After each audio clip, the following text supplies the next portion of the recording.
我相信有不少对格斗游戏感兴趣的好哥们们已经有关注到《铁拳8》这款新游戏了。作为3D 区的扛把子能否适应现在的环境完成彻底从街机转主机时代的变化呢？而作为最经典的格斗游戏之一《铁拳8》又能否力挽狂澜超越目前最成功的街霸6呢？街霸6在社交系统上的突破呢，让它非常顺利的适应了现在的主机和电脑端为主的节奏。同样，铁拳也把这一块拿来做了一份自己的社交系统。要知道，在上一座就是铁拳7和街霸5的年代铁拳7销量上的成功呢，才使得铁拳8有更多的预算。而我记得原田某一次采访也是有侧面谈论到铁拳的作品来到了8代，某方面也要感谢街霸5的努力。但这一次街霸6的破题，南梦宫肯定也是有压力在的。大家要知道两者虽然存在质的区别，但总归都是格斗游戏。更何况你看某个格斗游戏大厂现在卷不过别人已经跑去搞影视、搞 ACG 去了，是吧？格斗游戏市场其实就那么大，每一个厂之间的竞争是一直都存在的。那这一次我正好拿到了 CBT 的测试资格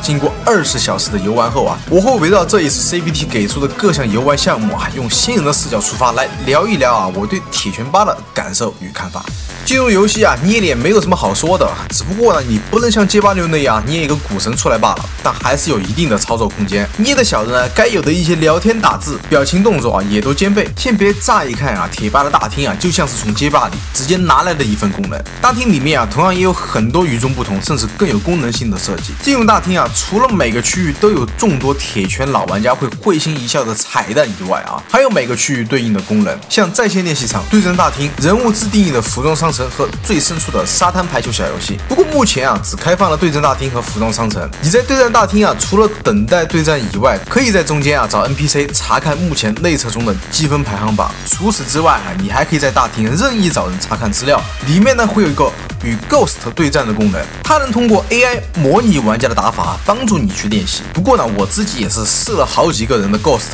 说实话它这个和真人的差距还是太大了，这一块还需要一定时间的沉淀大概是 AI 的学习深度还不够。那走出大厅先别急着进教学主菜单下方还有自己的名片可以编辑。简单评价一下可以编辑和查看的数据还是太少了，希望到了正式版可以有更多的一些小功能，主要是数据能够更丰富、更详细一点就好了那游戏给的教学做的是比较的精炼。要知道格斗游戏一直以来都是非常吃书吃实战的。铁8把最核心的系统和基础的操作都交给了玩家，起码要先让大家知道这个游戏是怎么赢的。加上辅助模式让新人快速简单的打出连招。关键是你能根据按键的不同和思路也能打出对应的招式和连段。对比与街霸的现代模式因为铁拳角色大部分招式都是通过方向加按键来实现的，不存在太多戳招的一些东西，所以新人可以在记住几个招式的情况下，能很好的复刻辅助模式打出的连段。这也算是铁拳比街霸好上手的原因之一吧。我一个哥们儿从来没有接触过格斗游戏，我一路带他把街霸6和铁拳8的教学都过了一遍。他最直观的感受就是铁拳8给人的感觉就是更容易理解，而街霸里一些需要戳招、木压、取消的地方，很多人不一定很快就能够快速上手。所以辅助模式和教学这一块我对铁8的看法是比较看好的。那么接下来就来到了最核心的对战部分。那这里我会首先介绍一下这次CPT 较于上次 CNT 测试的一些改进。因为上次有很多特别离谱的招式就比如3倒18的这一下5连击，上个测试版本修正是非常的小，而且无责任，所以这一次就改的就是非自然连段且大缺反，修正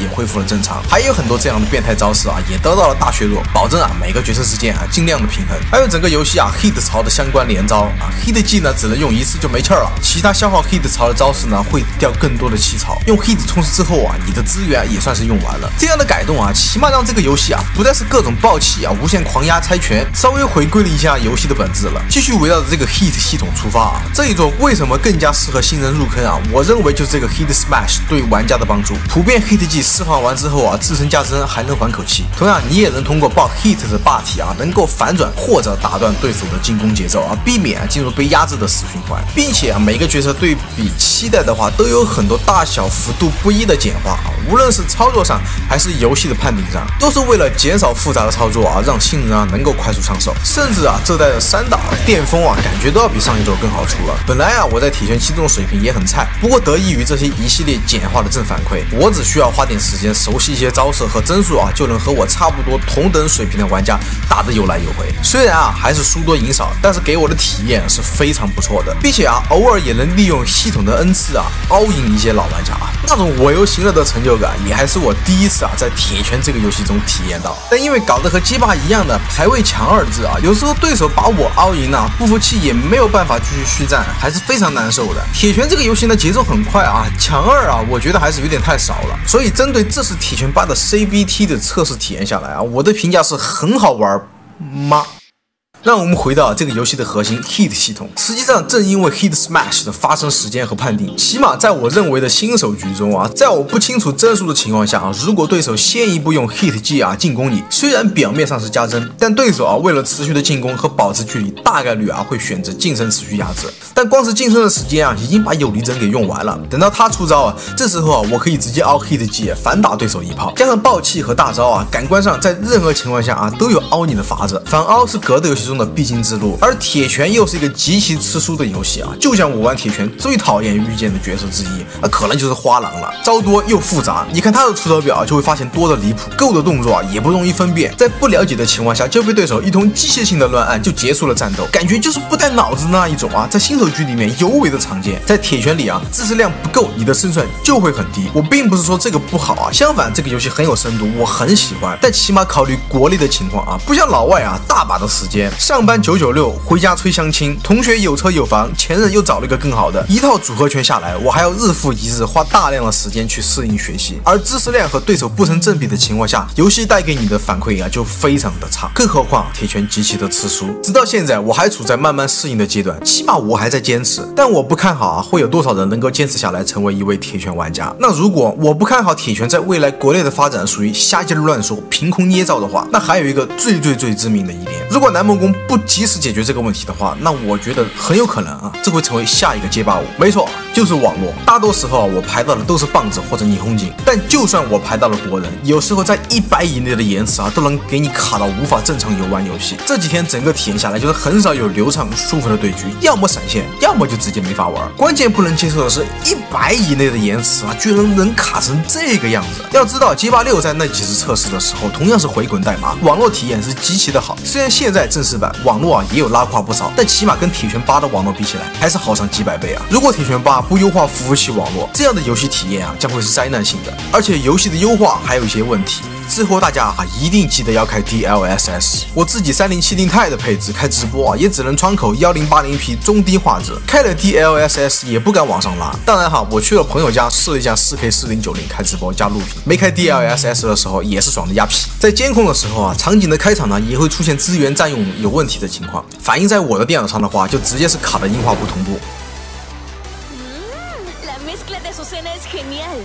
¿Tú también lo crees, no? 总结一下我对铁拳8本次 CBT 的测试体验，我认为游戏是非常的好玩，对新人呢也非常的友好，但毕竟铁拳是非常吃书的游戏我对国内铁拳环境呢还是不太抱有太好的看法。不过还是真心希望铁拳的环境能够壮大，游戏的网络和优化上还有极大的进步空间。如果正式版还是这个屌样子，那真的太让人失望了。那以上就是本期视频的全部内容了。如果你觉得这个视频对你有参考有帮助，希望各位好哥哥们不要吝啬你的硬币，给我一个小小的3连奖励一下。我是秃头，一位草根艺术爱好者，我们下期再见 ，Adios。